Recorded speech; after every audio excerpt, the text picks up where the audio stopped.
Hello दोस्तों, welcome to fact concept channel. दोस्तों आज हम आपके लिए बड़ी ही कमाल की मूवी लाए हैं जिसका नाम है कैशबैक। ये मूवी साल 2006 में रिलीज हुई थी। इस मूवी में हमें दिखाया गया कि कैसे एक लड़का टाइम को फ्रीज कर सकता है और वो कैसे टाइम को फ्रीज करने के बाद उतारता है हर लड़की के कपड़े और क्या करता है उनके साथ, और लास्ट में उसे उसका सच्चा प्यार मिलता है या नहीं भी। तो दोस्तों ये मूवी आपके लिए बहुत ही ज्यादा इंटरेस्टिंग होने वाली है। सो प्लीज वीडियो को लास्ट तक देखने से पहले आप लोग वीडियो को लाइक जरूर कर देना यार, और साथ ही चैनल को सब्सक्राइब भी कर देना प्लीज। ऐसा करके हमारे काम की थोड़ी सी रिस्पेक्ट कर देना। आई होप आप लोग कर दोगे। सो चलो let's start the video. Movie के स्टार्टिंग में हम एक आर्ट क्लासरूम देखते हैं जहाँ बहुत सारे स्टूडेंट एक न्यूड आदमी की फोटो बना रहे होते हैं, और उन्हीं में हमारी स्टोरी का मैन लीड एक्टर होता है जिसका नाम बैन होता है। ये एक बहुत अच्छा आर्टिस्ट होता है। जिसके बाद हमें दिखाया जाता है कि बैन का हाल ही में उसकी गर्लफ्रेंड के साथ ब्रेकअप हुआ है, और इसकी गर्लफ्रेंड का नाम सूजी होता है, जिससे ब्रेकअप होने की वजह से इसका हाल बिल्कुल एक देवदास जैसा हो गया है, जिस वजह से इसका किसी भी काम में मन नहीं लगता,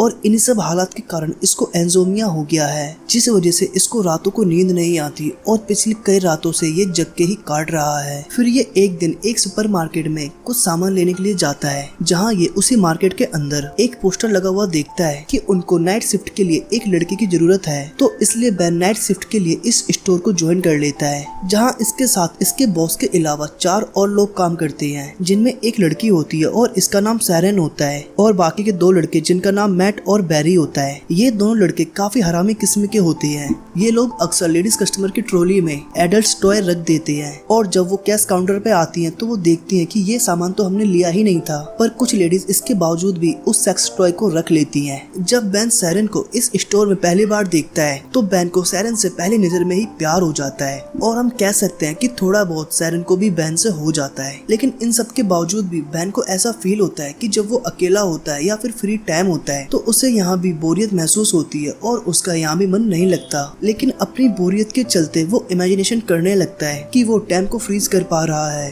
और सभी लोग इवन चीजें भी इसके सामने सभी फ्रीज हैं। मतलब जो चीज जहाँ है बिल्कुल वहाँ की वहीं टिकी हुई है, और ये उन चीजों या इंसानों या फिर लड़कियों के साथ कुछ भी कर सकता है, और साथ ही वो ऐसा ही करता है। वो इन सभी फ्रीज लोगों के बीच में घूमता है। अब वो फीमेल बॉडी से काफी अट्रैक्ट होता है, तो इसलिए वो उनके कपड़े उतार के उनको ड्रॉ करना शुरू कर देता है, और वो यहाँ किसी एक लड़की को नहीं बल्कि सबको अनड्रेस करके उनको ड्रॉ करता है। फिर पेंटिंग बनाने के बाद ये देखता है कि उसका खड़ूस बॉस भी वहाँ खड़ा हुआ है, तो इसलिए बैन उसको फ्रीज पोजीशन में ले जाकर एक गिरते हुए दूध की बोतल के सामने खड़ा कर देता है, और खुद बाहर जाकर टाइम आउट कर देता है। फिर इसके बाद हमें बैन का बचपन दिखाया जाता है कि किस वजह से वो फीमेल बॉडी से इतना ज्यादा अट्रैक्ट है, या फिर उसे फीमेल बॉडी से प्यार है। जिसके बाद हमें बताया जाता है कि बैन के बचपन में उसके घर में एक लड़की रेंट पर रहती थी, जो अक्सर नहाने के बाद न्यूड होकर बैन के सामने से ही अपने रूम में जाया करती थी, और बैन ये सब कुछ देखता रहता था। और इसके बाद बैन हमें अपनी लाइफ की एक और चीज बताता है। वो बताता है कि वो और उसका एक फ्रेंड सीन और साथ ही उसके मोहल्ले के लड़के एक स्कूल की बड़ी लड़की को पैसे देकर उसके प्राइवेट पार्ट को देखा करते थे, और वो लड़की भी उनसे पैसे लेकर उन्हें राजी खुशी अपने प्राइवेट पार्ट दिखाया करती थी। और मैं आपको बता दूं कि इस लड़की का नाम नैताली होता है।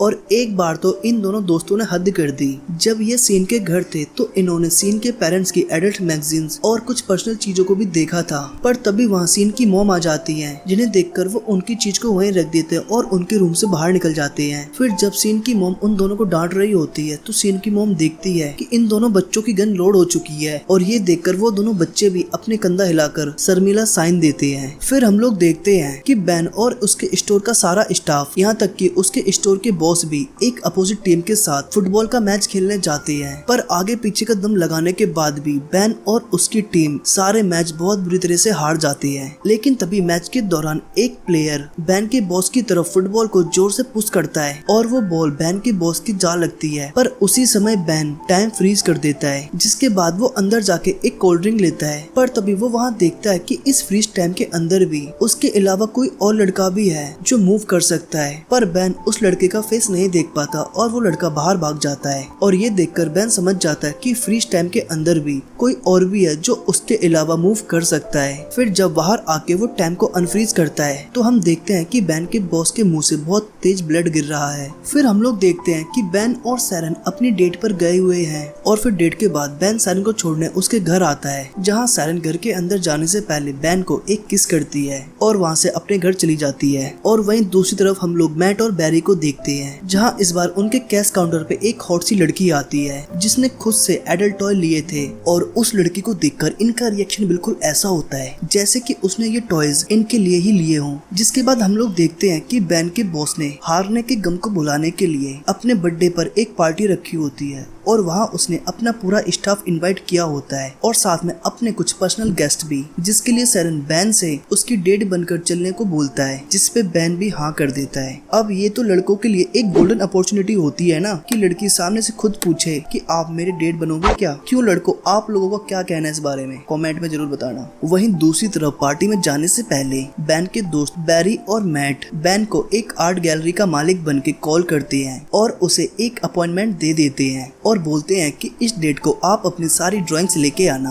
और यह आर्ट गैलरी वाली बात बेन पार्टी के बाहर सैरन को भी बताता है, जिसके बाद ये दोनों लोग पार्टी के अंदर जाते हैं, जहाँ जाके ये लोग देखते हैं कि यहाँ बहुत सारे लोग आ रखे हैं और इस पार्टी में इसके बॉस ने एक स्ट्रिपर भी बुलाई हुई थी जिसको बेन पहले से ही पहचानता था। और इसे देख के बेन थोड़ा हैरान हो जाता है और इस लड़की का नाम नैताली होता है और ये वही लड़की है जिसको बेन और उसका दोस्त बचपन में न्यूड देखने के लिए पैसे दिया करते थे। और इस पार्टी में बेन की एक्स गर्लफ्रेंड भी आई होती है, मतलब सूजी, जिसका मूवी के स्टार्टिंग में बेन के साथ ब्रेकअप हो गया था और अब सूजी बेन के बॉस की भाई की गर्लफ्रेंड होती है, तो इसलिए वो भी इस पार्टी में इनवाइट थी। और अब सूजी बेन से अपने पास्ट को लेकर माफी मांगती है और उसने उसके साथ जो भी किया उसके लिए सॉरी बोलती है। और ये सब कुछ बोलने के बाद सूजी बेन को एक जोरदार पप्पी कर देती है और एक बार को तो बेन को पता नहीं चलता कि उसके साथ ये सब क्या हो रहा है, तो इसलिए बेन सूजी को थोड़ा पुश कर देता है। और उसी दौरान सैरन बेन को डांस करने के लिए ढूंढ रही होती है, पर तभी सैरन बेन और सूजी को लगे हुए देख लेती है, तो इस वजह से वो बेन से नाराज होकर वहाँ से चली जाती है। और वहीं बेन सैरन को जाते हुए देख लेता है और इसलिए वो टाइम को वहीं फ्रीज कर देता है, क्योंकि वो टाइम को रिवर्स नहीं कर सकता था, तो इसलिए फ्रीज करके ही काम चला लेता है। और फिर कुछ देर बाद वो टाइम को अनफ्रीज कर देता है और फिर सैरन वहाँ से चली जाती है। फिर अगली रात बेन सैरन को मनाने के लिए उसके घर भी जाता है, लेकिन सैरन का मूड बेन पर बहुत ज्यादा गर्म होता है, तो इसलिए वो उससे सही से बात नहीं करती और उसे बढ़िया बढ़िया एक दो खरी खोटी सुनाकर जाने को बोल देती है और खुद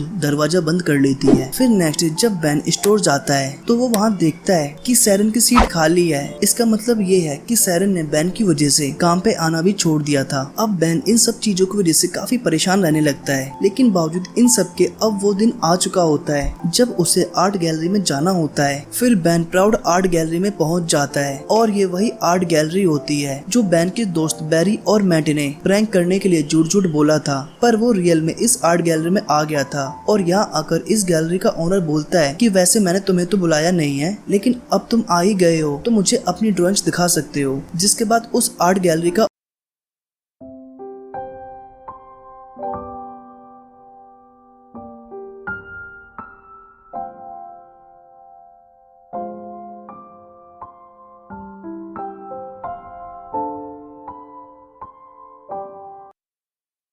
ऑनर बेन की ड्राइंग्स देखकर काफी खुश हो जाता है, तो इसलिए वो बेन की ड्राइंग्स के लिए एक आर्ट एग्जीबिशन लगवाता है। फिर घर आके बेन सैरन को भी अपनी आर्ट एग्जीबिशन के लिए इनवाइट करता है। फिर जब सैरन इस आर्ट एग्जीबिशन में आती है तो वो यहाँ की दीवारों को देखकर हैरान हो जाती है, क्योंकि यहाँ की दीवारों पर जितनी भी पेंटिंग्स लगी होती हैं वो सारी की सारी पेंटिंग्स सैरन की ही होती हैं। और ये देखकर सैरन समझ जाती है कि ये सारी पेंटिंग्स बेन ने ही उसकी बनाई है। जिसके बाद सैरन बेन को उसकी इस अचीवमेंट के लिए कॉन्ग्रेचुलेशन बोलती है, वो भी अलग स्टाइल में जो कि आप अभी देख रहे हो। और बेन भी काफी सियाना होता है, तो इसलिए वो इस मोमेंट में खोए रहने के लिए टाइम को यहीं फ्रीज कर देता है। लेकिन इस बार इस फ्रीजन टाइम के अंदर सैरन मूव कर सकती थी, तो इसलिए बेन सैरन को लेके बाहर चला जाता है जहाँ स्नोफॉल भी फ्रीज हो रखी थी। और बाहर आके इस फ्रोजन वर्ल्ड के अंदर ये दोनों लोग दोबारा से एक दूसरे को जोरदार किस करते हैं और ये मूवी इसी शानदार सीन के साथ यहीं एंड हो जाती है। तो दोस्तों अब आप लोग फटाफट से प्लीज वीडियो को लाइक एंड शेयर जरूर कर दो यार, और साथ ही कमेंट में ये भी बताओ कि आपको हमारी एक्सप्लेनेशन कैसी लगती है। और वीडियो अच्छी लगी हो तो चैनल को सब्सक्राइब भी कर लेना। सो हम मिलते हैं एक और वीडियो में, तब तक के लिए अपना ध्यान रखें और प्यार में खोए रहें।